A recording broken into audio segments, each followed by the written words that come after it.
मैं कोई तनकीद नहीं करता, तंज नहीं करता, क्योंकि हमारी बहनें माएँ बेटियाँ होती हैं, हमने उन्हें समझाना है। इनको ज़रा समझाएं, इनको ये बताएं कि कीमती चीज़ें जो होती हैं वो पर्दों में होती हैं।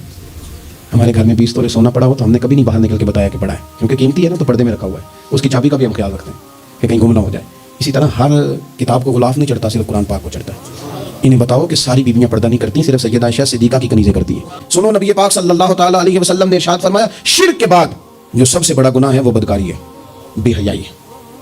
और नबी पाक अलैहि सलाम ने फरमाया, कुछ औरतें ऐसी हैं जो लिबास पहन के भी नंगी हैं।